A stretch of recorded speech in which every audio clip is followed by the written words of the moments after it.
everyone, this is Alexis and Jerry Stapp. with the Stapp Real Estate Group here in Southern California, and this is episode 4 of our broker top tips. And we are in the new year. Happy New Yeah, Year, this is our everybody! our first broker top tips of New Year. So pretty excited. We got a lot of great content to roll out this year, and let's start off with the first one for this year. Yes. So one of the things that we like to do, since we're part of a big group of agents, we coach and we mentor a lot of agents here in Southern California and throughout the United States. One of the things we do in the beginning of the new year is a business plan. So we sit down with our agents, we tell them, okay, what type of business do you want to do this year? What are your goals? How many escrows? You want to work with buyers? You want to work with sellers?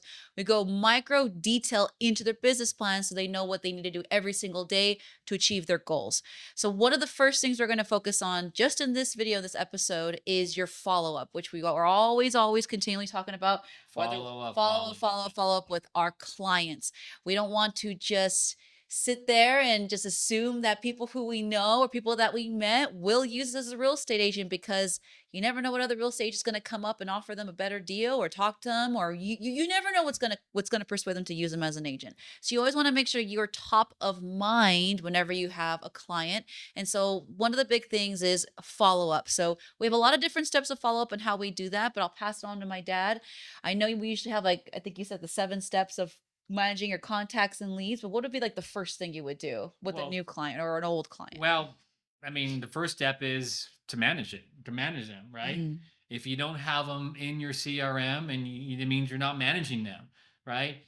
And so many times when agents call me and they go, "Hey, this person that I knew used another agent," and I say, "Well, have you done this, and this in the last 3 months with them?"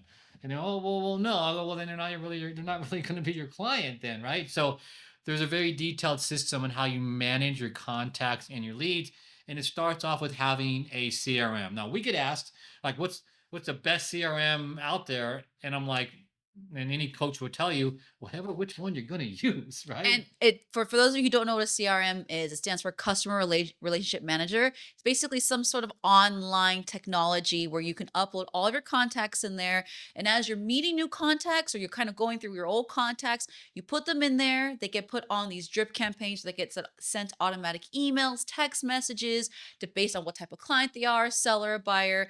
So that's going to help you stay top of mind and give them lots of value. So that's what he was referring to. So CRM has a front page website with a back end management system, drip Yes. campaign, libraries, texting, tied into your social media, all of that tied into your MLS, IDX feed. All of that is a definite standard in today's real estate agents, right?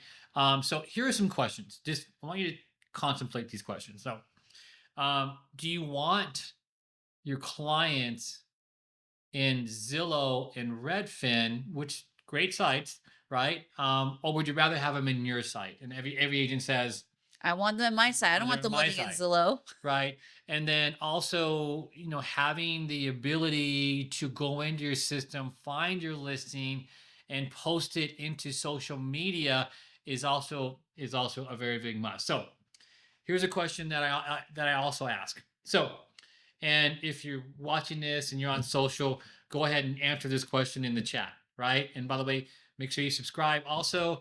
And so the question is, do you believe that as a seller that you should only talk to a seller when they're thinking about selling their home? Do you believe that the only time you should talk to a seller is when they're thinking about selling their home? Answer No. that question below. The other question after I ask you that one is this one. How many people do you know or that you are acquainted with that owns their own home? And I've done it with hundreds of agents. Oh, 50, 40, 30, 50, 100, 150.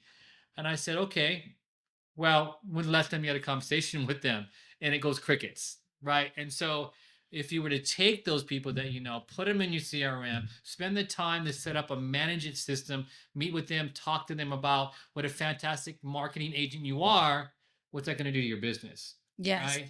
Um, and I often told this story, and years ago, before COVID, you guys were all young, and we were walking around on Halloween and doing trick or treating, and I had another family member, family members were all together with us, and I remember we were just before our block, and they passed a one-story home, and I looked down, and they were on the Redfin searching app.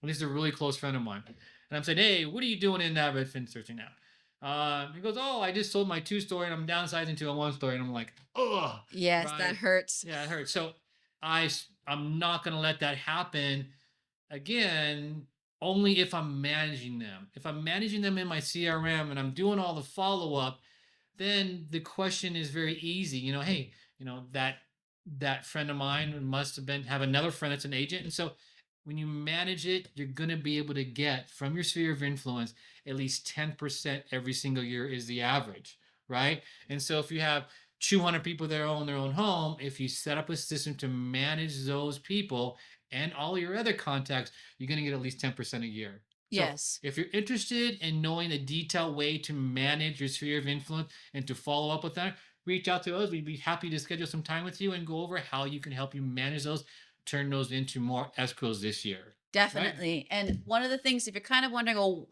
can I do something right now while I'm watching this video to kind of start my new year right? One of the first things I would do is ask yourself, do you want to work with sellers or do you want to work with buyers? Most agents say sellers because listings are where the income is at. So let's just say you say sellers. Okay, sellers. If you Mhm. want to go towards just people that you know, go and start writing down the list of every single person that you know that owns a home. It's going to be tedious, but this is going to be worth it. You go through that list, you write that down, and you think about, okay, what other sellers do I want to work with? There's a whole list of sellers. We can go ahead and go over that with you. There's a lot of different types of sellers that you can go after, get those lists, really hone down your message. And that's going to be the next part is once you have your list of sellers, what are you going to say to them when you reach out to them? I would say people that you know probably be the best place to start because you're comfortable with them. They're not super cold leads. You go ahead and reach out to them and talk to them about the new year. Happy New Year. How have you been? Real estate will always come up because they'll say, "How have you been?" And you'll say, "Oh, how's business been?" It'll always come up. So I say start with that. Start with all people that you know, write those people down, get those numbers, maybe call a couple every week. One of my agents who gave me this really hot tip is that if you call on Friday between 1 to 4, that's the time when most people are picking up their phones. If you're trying to find a day specifically, set those 3 hours apart for your calling. Start calling them. Call 5 of every Friday. Write those down. Write down the notes about how those calls went. And then I would say if you don't have a CRM, definitely considering looking for one. I know if you're part of the MLS, you get the Lions desk for what Yeah. included for it. So if you're like, I have nothing with my company right now, you can go ahead and look at that. That's already included. Lions desk is in there.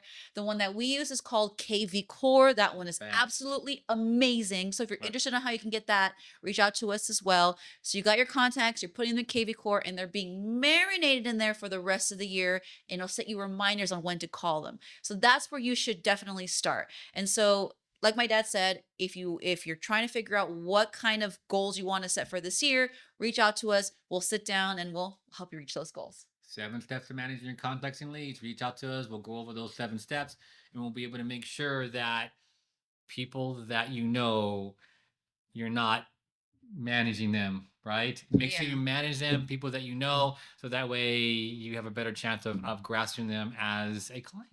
So definitely. thank you guys all Thank very you much. Don't guys. forget to subscribe. We appreciate you, and we'll see you on the next broker top tip. Have a wonderful day, everyone. Thanks. Bye.